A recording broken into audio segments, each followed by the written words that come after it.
que pode, né? Então o alimento ele pode ser um alimento saudável, como você citou, o brócolis, por exemplo, mas nem só por isso ele não está isento de fazer mal para alguém em algum momento, Sim, né? é impressionante, porque ninguém pensa na antroposofia, na nossa carga genética, né? Da onde que a gente é originado, quais são os nossos 2 pais, 4 avós, 8 bisavós, a gente herda uma genética de 7 a 10 gerações. São 4.094 pessoas que participam do nosso gene, da nossa genética. Então, se, por exemplo, nossos antecedentes, os meus antecedentes, eles são muito da Polônia, todos. Lá na Polônia não tem arroz. Como que eu vou aprender a digerir arroz? Mesmo arroz sendo algo nutritivo, para mim, né, é algo que me causa alergia de pele, alergia respiratória e até convulsão quando era criança. Pois é, o arroz, né? O arroz, uma coisa... E o cloro da água, né? O cloro hoje é uma substância que é usada nas estações de tratamento de água, e tem muitos pacientes que às vezes sofrem de dor de estômago, queda de cabelo, ansiedade, crise de ansiedade, problemas assim de alergias, dores pelo corpo, e a água do chuveiro, água da torneira, água que bebe, que prepara os alimentos. Eu tive chance de atender um colega do meu marido, né, que sofria 30 anos de gastrite, 30 anos. E aí ele passou na consulta, a gente falou, troca a água, a qualidade da água que você está bebendo. No dia seguinte, ele estava sem dor de estômago. Olha e só. o cabelo dele voltou a crescer. Ele estava calvo, o cabelo dele voltou a crescer. Atirou no que viu, matou quem não viu também junto, né? Quer dizer, fez uma coisa e teve outro benefício. Sim. Isso é interessante. E isso pode acontecer também até dentro do próprio Brasil. Uma pessoa que tem que come uma comida, por exemplo, nordestina, e depois Sim. vem morar no sul, pode dar esse contraste ou não? Isso é muito comum. Atendi uma vez um caso de uma menina, elas moravam em Porto Alegre, no sul, e a mãe dela era muito assim, trabalhava bastante com alimentação, ela era da área da saúde, então queria que a filha se alimentasse bem, e ela, comendo brócolis no Rio Grande do Sul, ela não tinha problema de saúde nenhum. Quando ela se mudou para Sorocaba, onde tem um índice maior de queimadas, Sim. né? Ela manteve a mesma dieta que ela tinha em Porto Alegre e ela, em menos de 3 meses, evoluiu para uma alopécia conglobata, aquela que perde todos os cabelos do corpo. E comendo os mesmos alimentos. Comendo os mesmos alimentos. Porém, de outra região. De outra região. Mas, puxa, a vida é complexa pra Não, caramba, é fantástico isso. Aí você, em vez de falar que é genético e não tem cura, né? Você vai lá, faz toda uma análise nutrológica, faz uma análise homotoxicológica, pericial desses componentes de metais, de toxinas. Também, né? E a análise também da composição capilar, porque o nosso cabelo ele deve ser formado por carbono, nitrogênio, oxigênio, queratina, água e sais minerais. Quanto de alumínio, de chumbo, de substâncias tóxicas pode ter no cabelo? Nada. Teoricamente, a gente não era para ter. Então, se a gente começa a constatar metais tóxicos nessa amostra capilar, é sinal que o corpo está sendo contaminado por isso e está vazando pela culatra. Por isso que a gente fala que o cabelo é o sinal, né? A raiz do problema. Ele vai identificar 8 a 20 anos antes que seu corpo pode estar sendo contaminado por poluentes ambientais. É a interface entre o mundo moderno e o nosso mini-mundo interno, né? Que isso, cara, interessantíssimo esse negócio. É por isso que, além do que você falou, que é o mesmo alimento, porém, em uma outra região, devido a receber algumas substâncias que não tinha na outra região, que ela estava acostumada, tem essa questão e tem a questão também do que eu te falei. Por exemplo, você vai para o estado de Goiás, tem uma fruta chamada asticum, tem muito lá é tipo um tipo de pinha, né? Da fruta do conde, daquela família e tal. Você não encontra em lugar nenhum. Então, provavelmente, uma pessoa que nunca viu aquilo, quando comer aquela fruta, vai passar mal. É a mesma coisa de uma fruta exótica. Por exemplo, eu mesmo tenho lá na Bahia, tinha um maracujá que era o maracujá do mato. Tem um maracujá, esse maracujá comum, tem um maracujá do mato. Toda vez que eu chupava maracujá do mato, eu não sentia muito bem com aquele maracujá do mato, entendeu? Hoje eu nem arrisco. Era a mesma coisa quando eu comia, vai entrando em uma coisa e em outra e tal, mas aí vem as reações do corpo, né?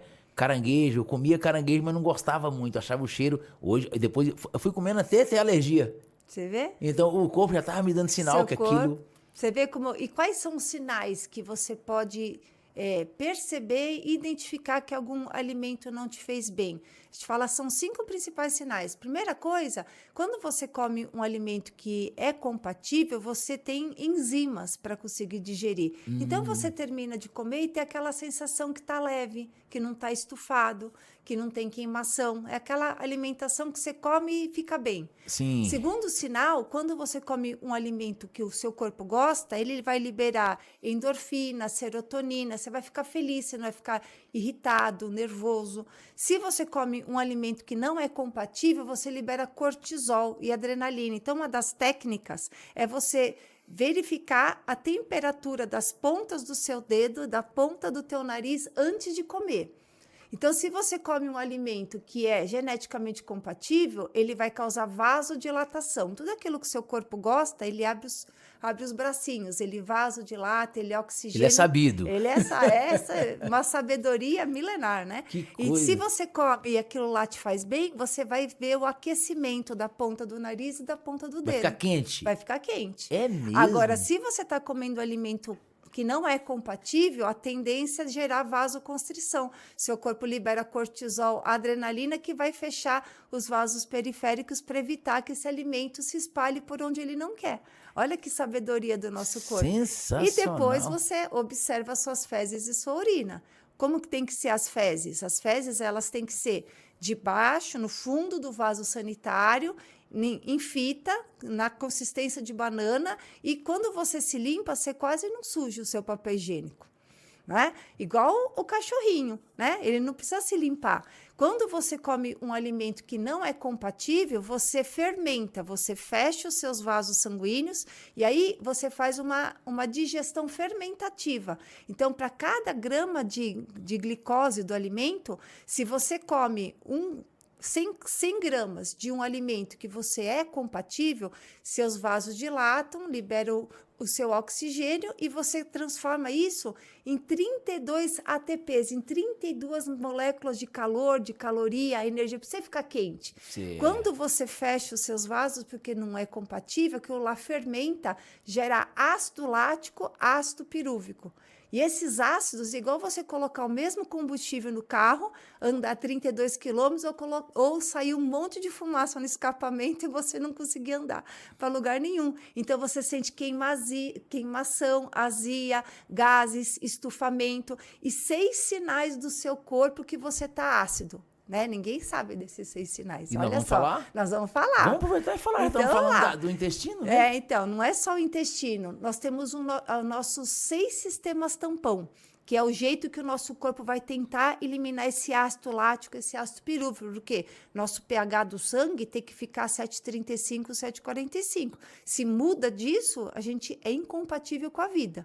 Então, o nosso corpo começa a ver que está produzindo muito ácido, ele vai, primeira coisa, ativar tampão respiratório. Você começa... Né? Você tem que respirar mais vezes para trocar gás carbônico por oxigênio e Tem também que somente sair, né? liberar esses íons hidrogênios, essa acidez. Segunda coisa, você consome todo o seu bicarbonato do sangue. Então, você sente aquela... Parece que te tirou da tomada. Sabe aquela sensação de te tirou da tomada? Que você come e fala, nossa, preciso deitar, preciso deitar. É o segundo sinal. Terceiro, a urina.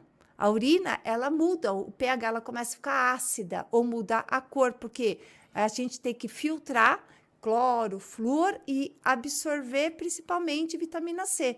Quando a gente está ácido, a gente começa a eliminar esse excesso de acidez pela urina e deixa de excretar cloro e flúor. Então, você sente aquela urina com dor diferenciada, uma coloração diferenciada, porque você está ácido. Aí, o quarto ponto são as bombas de membrana. As células, elas têm que sair a toxina, entra a vitamina, elas têm que fazer essas bombas. Quando você está ácido, ela tem que fazer isso mais vezes para tentar fazer essas trocas e equilibrar o pH. Porque entrou demais, né? Tem coisa ruim demais ali. Tem coisa ruim. Aí você fica mais ansioso, mais estressado, mais agitado, fica daquela sensação assim de fadiga, de cansaço. O quinto ponto é o seu intestino. O seu intestino também tem que dar um jeito de eliminar aquela acidez. Então, você deixa de absorver nutrientes e deixa de excretar toxinas. Então, o seu intestino que você come, sai nas fezes. Às vezes você come, sei lá, um mamão, alguma coisa, você fala, nossa, saiu tudo nas minhas fezes. Por quê? Porque tá ácido, está fermentado. Às vezes não é que o alimento fez mal, mas você comeu quando você estava ácido. E o alimento, do jeito que entra, sai. E Não absorve não nada. absorve nada. A gente vê muito isso. E o sexto ponto é a pele. A nossa pele tem uma cutícula igual o pelo de gato. E quando a Sim. gente está alcalino, aquela cutícula está fechada. Quando a gente está ácido, a cutícula abre. A gente fica com a pele áspera, o cabelo fica com frizz, você dá choque na porta do carro, você pode ficar com hálito cetônico. Olha quantos sinais que você pode perceber que seu corpo está ácido. Aí que você vai fazer aquilo que você fez antes do nosso podcast. Você vai pegar um copo de água e vai pingar umas gotinhas De limão. de limão.